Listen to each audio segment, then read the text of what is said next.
भाजपकडून शिंदेंना उपमुख्यमंत्रीपद किंवा केंद्रात कॅबिनेट मंत्रिपदाची ऑफर, मात्र शिंदेंनी या दोन्ही ऑफर्स नाकारल्याची चर्चा. शिंदेंकडून उपमुख्यमंत्रीपदासाठी वेगळं नाव सुचवलं जाण्याची शक्यता. देवेंद्र फडणवीस महाराष्ट्राचे नवे मुख्यमंत्री तर एकनाथ शिंदे आणि अजित पवार उपमुख्यमंत्री होणार, सूत्रांची माहिती. एकनाथ शिंदेंची समजूत काढण्याचा प्रयत्न भाजपकडनं सुरू.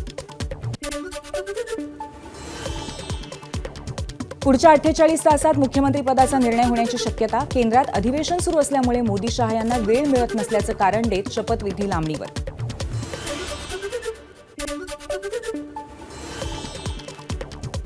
मंत्रिपदाच्या लॉबिंगसाठी महायुतीत जोर. गेल्यावेळी इच्छुक असलेल्यांचं यावेळी मंत्रिपदासाठी जोरदार लॉबिंग, तर गेल्या सरकारमधील मंत्रीही पद टिकवण्याच्या प्रयत्नात.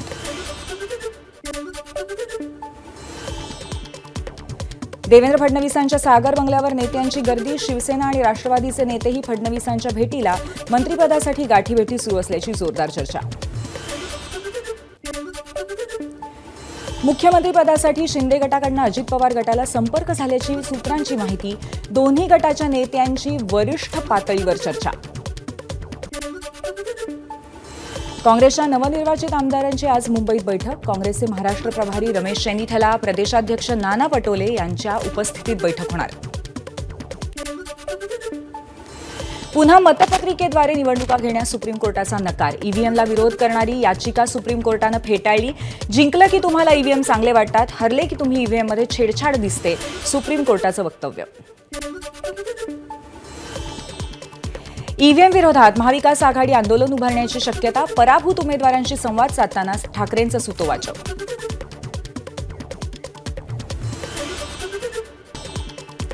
परळी मतदारसंघातील व्हिडिओ. संजय राऊतांकडून ट्विट. दहशत दाखवून मतदारांना केंद्रावर येऊ दिलं नसल्याचा राऊतांचा दावा. निवडणूक आयोग जिवंत आहे का, संजय राऊतांचा एक्स पोस्टद्वारे सवाल. एखादा राजकीय पक्ष किंवा व्यक्ती सर्वोच्च न्यायालयाने कोणत्या याचिकांवर सुनावणी करावी हे कसं ठरवणार. चंद्रचूड यांचं राऊतांना सडेतोड उत्तर. आमदार अपात्रतेसंदर्भातील याचिका लटकवल्याचा राऊतांनी केला होता आरोप. घड्याळ चिन्हाबाबत अजित पवारांनी आदेश पाळला नाही. शरद पवार गटाने सादर केलेल्या प्रतिज्ञापत्रात उल्लेख. शरद पवारांचा फोटो न वापरण्याच्या आदेशांचं पालन न केल्याचाही शरद पवार गटाचा आरोप. एसटी कर्मचाऱ्यांसाठी आनंदाची बातमी. एसटी कर्मचाऱ्यांचा अडकलेला बोनस तातडीने द्या. काळजीवाहू मुख्यमंत्र्यांचे परिवहन विभागाला आदेश. 15 राज्यांना आपत्ती व्यवस्थापनासाठी केंद्राकडून 1000 कोटींचा निधी. महाराष्ट्रासाठी 100 कोटी रुपयांची तरतूद. भूस्खलन पूर व्यवस्थापनासाठी निधी. सिडकोच्या महागृहनिर्माण योजनेला नागरिकांचा अभूतपूर्व प्रतिसाद. एक महिन्याच्या कालावधीत घरांसाठी 92,000हून अधिक नागरिकांकडून अर्ज. 11 डिसेंबरपर्यंत करता येईल ऑनलाईन अर्ज. मालवाहतुकीला चालना देणाऱ्या 3 रेल्वे प्रकल्पांना केंद्राची मंजुरी. महाराष्ट्रातील मनमाड ते जळगाव रेल्वे मार्ग मंजूर. रेल्वे मंत्री अश्विनी वैष्णव यांची माहिती. मुंबईत आजपासून पश्चिम रेल्वेवर एसी लोकलच्या 13 नवीन फेऱ्या. आठवड्याला एसी गाड्यांची संख्या 96 वरून 109 वर, तर शनिवार आणि रविवारी एसी गाड्यांच्या फेऱ्या 52 वरून 65 वर. आता भुयारी मार्गातही मोकळा श्वास घेता येणार. बीएमसीकडून छत्रपती शिवाजी महाराज टर्मिनस इथे भुयारी मार्गात 9 जेट आणि 2 मध्यवर्ती पंखे बसवण्याचं काम सुरू.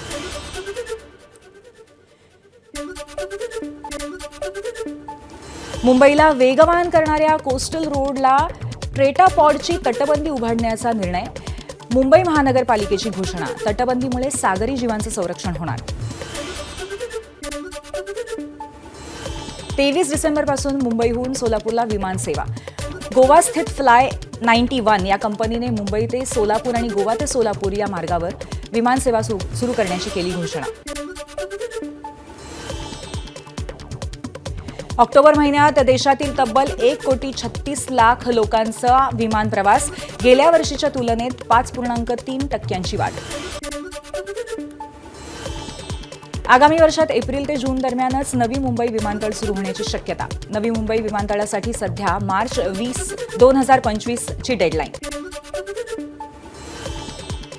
मुख्य जलवाहिनीच्या दुरुस्तीमुळे गुरुवार शुक्रवारी लोअर परळ दादर प्रभादेवीमध्ये पाणीपुरवठा बंद.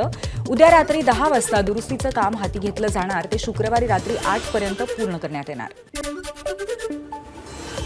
देशात लवकरच पॅन कार्डमध्ये बदल होणार. केंद्रीय मंत्रिमंडळाच्या बैठकीत निर्णय. नव्या पॅन कार्ड योजनेसाठी केंद्र सरकार 1435 कोटी रुपये खर्च करणार. मोफत आधार अपडेटची तारीख 14 डिसेंबरपर्यंत वाढवली. आधारमध्ये नाव, पत्ता, जन्मतारीख यासारखी माहिती शुल्काशिवाय अपडेट करता येणार. कर्मचारी भविष्य निर्वाह निधी खात्यांमध्ये 8,505 कोटी 23 लाख रुपये बेकार पडून अनेक पीपीएफ खाते निष्क्रिय. या रकमेवर अद्याप कोणीही दावा केलेला नसल्याची केंद्रीय राज्यमंत्री शोभा करंदलाजे यांची लोकसभेत माहिती.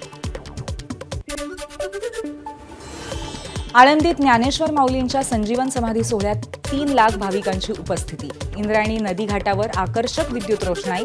मंदिरातही विविध फुलांची खास सजावट. राज्यातील अनेक भागात थंडी वाढणार. सरासरी तापमानात घट झाल्यामुळे अनेक जिल्ह्यात हुडहुडी वाढणार असल्याचा हवामान खात्याचा इशारा. कोकणातही थंडीचा कडाका वाढला. थंडीसह रत्नागिरीत पसरली दाट धुक्याची चादर. कोकणातली ही सुंदर दृश्य खास एबीपी माझाच्या प्रेक्षकांसाठी. मुंबईमध्ये मोसमातील सर्वात कमी तापमानाची नोंद. मुंबई शहरामध्ये 16.8 अंश सेल्सिअसची तापमानाची नोंद. येत्या काही दिवसात थंडीचा जोर वाढण्याची शक्यता.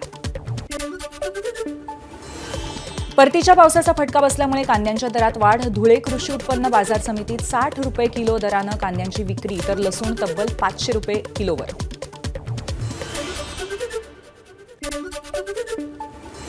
नंदुरबारमध्ये यंदा मिरची उत्पादनात 50% अधिक घट. आतापर्यंत केवळ 35,000 क्विंटल लाल मिरचीची खरेदी. लाल मिरचीची आवक कमी झाल्यामुळे चटणीचे दर महागण्याची शक्यता. आंतरवाली सराटीत पुन्हा सामूहिक आमरण उपोषण होणार. मनोज जरांगेंची घोषणा. मराठा समाजाने एकजूट होऊन सामूहिक उपोषणासाठी तयारीला लागा, जरांगेंचं आवाहन.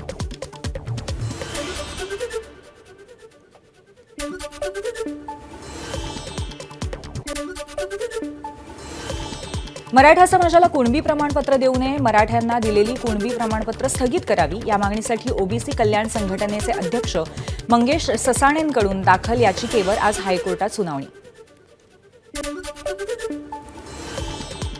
भाजपने 132 पैकी 75 जागा फक्त बूथ मॅनेजमेंटच्या जोरावर जिंकल्याची माहिती. लोकसभेतील मतदानाच्या टक्केवारीनुसार ABCD असं भाजपचं बूथ वर्गीकरण.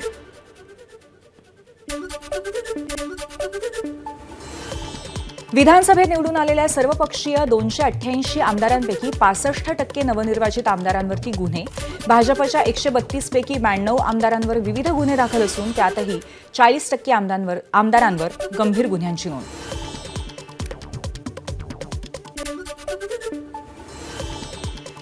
श्रीगोंद्यात शरदचंद्र पवार पक्षातून बंडखोरी केलेले माजी आमदार राहुल जगताप अजित पवारांच्या राष्ट्रवादीत प्रवेश करणार. राष्ट्रवादीत प्रवेशानंतर जगतापांना विधान परिषदेत घेतलं जाणार असल्याची ही चर्चा.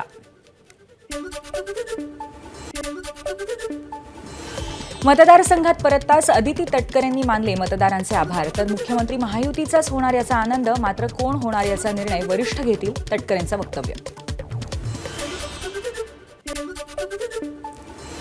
महेंद्र थोरवेंना फारसं महत्त्व देत नाही. निवडणुकीत ते थोडक्यात वाचले. त्यांनी त्यांचा मतदारसंघ सांभाळावा. आदिती तटकरेंचा टोला. सुनील तटकरेंनी गद्दारी केल्याचं महेंद्र थोरवेंनी केलं होतं वक्तव्य. मुंबईत अँटॉप हिल परिसरात 3 वर्षांच्या चिमुकलीवरती अत्याचार. भाजप महिला प्रदेशाध्यक्ष चित्रा वाघ यांनी रुग्णालयात भेट घेत मुलीच्या तब्येतीची विचारपूस केली. यावेळी आमदार तमिळ सेल्वन यांचीही उपस्थिती. सायन कोळीवाड्यामध्ये ड्रग्सच्या नशेत असलेल्या व्यक्तीकडनं 3 वर्षाच्या चिमुकलीवरती अत्याचार. कठोर कारवाई न झाल्यास मनसे स्टाईलने आंदोलन करण्याचा अमित ठाकरेंचा इशारा. सोशल मीडियावरती अमित ठाकरेंचं पत्र.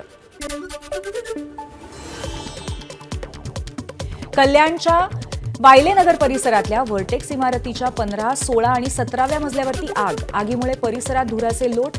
आगीवर नियंत्रण मिळवण्यात अग्निशमन दलाला यश. नागपूरच्या कामठी तालुक्यात एका रिक्षाची उभ्या असलेल्या क्रेनला धडक. अपघातात 2 महिलांचा मृत्यू तर 5 महिला गंभीर. जखमी, चालकाचं नियंत्रण सुटल्यामुळे अपघात झाल्याची माहिती.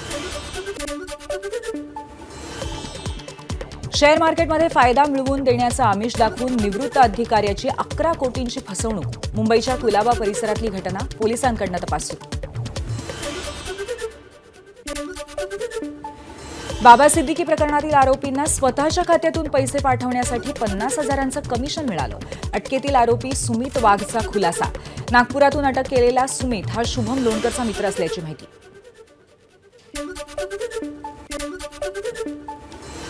लॉरेन्स गँगने घेतली चंदीगडमधल्या बॉम्बस्फोटाची जबाबदारी. फोन उचलत नसल्यामुळे बॉम्बस्फोट केल्याची लॉरेन्स गँगची सोशल मीडिया पोस्ट. रॅपर बादशाहची हिस्सेदारी असलेल्या सेव्हिल बार आणि लाऊंज तसंच डिओरा क्लबच्या बाहेर झाले होते स्फोट. एबीपी माझा, उघडा डोळे बघा नीट.